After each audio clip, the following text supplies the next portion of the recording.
एक व्यक्ति ने महात्मा बुद्ध से पूछा, मेरी जिंदगी में इतने दुख क्यों हैं? इतनी तकलीफें क्यों हैं? इतनी परेशानियां क्यों हैं? तो महात्मा बुद्ध ने उससे कहा, बताओ तुम्हें कौन सा दुख है? उसने कहा, मैं अपने कितने दुख आपको बताऊं? मेरी पूरी जिंदगी ही दुखों से भरी हुई है। जो मेरे रिश्ते हैं उन रिश्तों से भी मैं दुखी हूँ और मेरे शरीर में भी बीमारियां होती रहती है। एक के पीछे एक दुख लगा ही रहता है।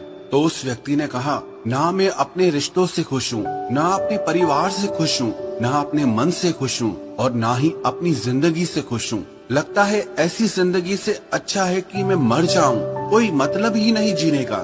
तो महात्मा बुद्ध ने उस व्यक्ति से पूछा कि बताओ कि तुम्हारे इन सारे दुखों का क्या कारण है? तो वो व्यक्ति महात्मा बुद्ध से कहने लगा कि मैं आपके पास इसीलिए तो आया हूँ कि आप बताओ मेरी जिंदगी में इतने दुख क्यों हैं?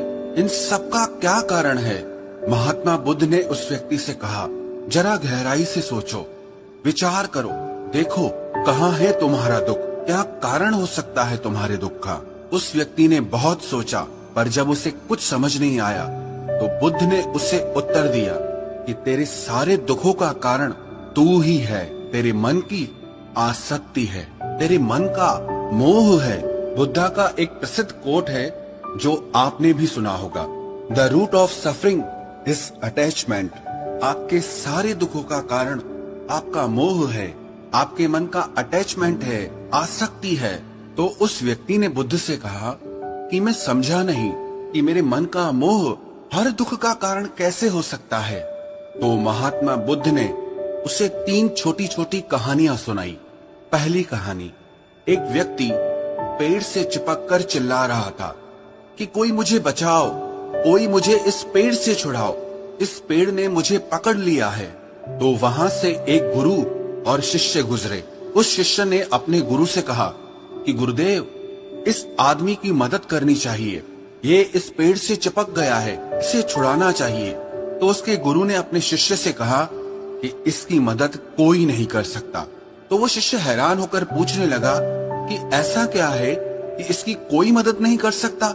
तो गुरु ने कहा कि इस व्यक्ति ने खुद ही पेड़ को पकड़ लिया है, और जिस इंसान ने खुद किसी चीज को पकड़ा हुआ है उसे कौन छुड़ा सकता है, उसे कौन बचा सकता है?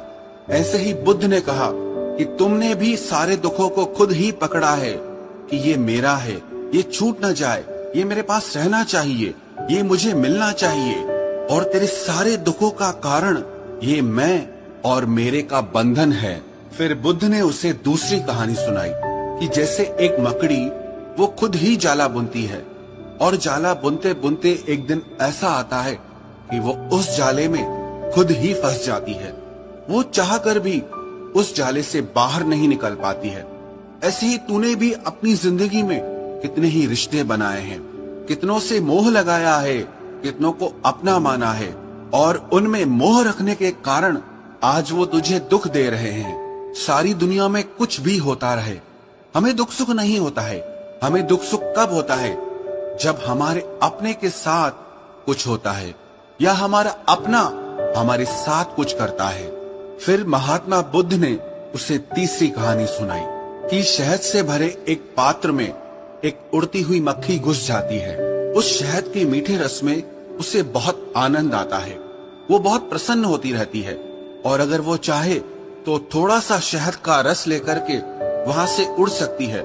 लेकिन वो उस रस में इतना डूब जाती है, इतना खो जाती है कि वो वहां से उड़ना ही नहीं चाहती, और उस रस को लेते लेते उसके पंख उसी शहद में फंस जाते हैं। फिर जब तक उसका पेट भरता है वो बुरी तरह से उस शहद में फंस जाती है। फिर वो वहां से निकलने की बहुत कोशिश करती है, आगे जाती है, पीछे जाती है, दाएं जाती है, बाएं जाती है, पर वो वहां से उड़ नहीं पाती है, वो फंस जाती है उसी में ही। ऐसे ही तूने भी अपनी जिंदगी में जिन रिश्तों में आनंद लिया, सुख लिया, शुरू शुरू में तो तुझे बहुत सुख आया, और आज वही रिश्ते तुझे दुख दे रहे हैं।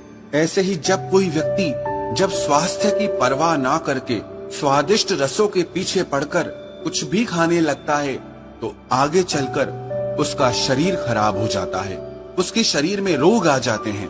ऐसे ही जब मन संसार की बहुत सारी आशाएं कर लेता है, तृष्णाएं और वासनाएं कर लेता है, तो उसके मन में धन का लोभ आ जाता है और फिर चाहे उससे कितना भी धन मिलता रहे, उसकी तृप्ति कभी भी नहीं होती। वो हमेशा धन से अतृप्त रहता है और फिर इससे उसके मन में दुख का जन्म होता है। फिर उस व्यक्ति को एहसास हुआ कि महात्मा बुद्ध बिल्कुल सही कह रहे हैं। यही वजह है मेरे सारे दुखों की। मेरे सारे दुख मेरी ही वजह से पैदा हुए हैं, मेरे ही मन के मोह से, अटैचमेंट से पैदा हुए हैं। फिर उसने महात्मा बुद्ध से दूसरा प्रश्न किया कि आपने मुझे कारण तो बता दिया, अब मुझे इसका उपाय भी बताइए।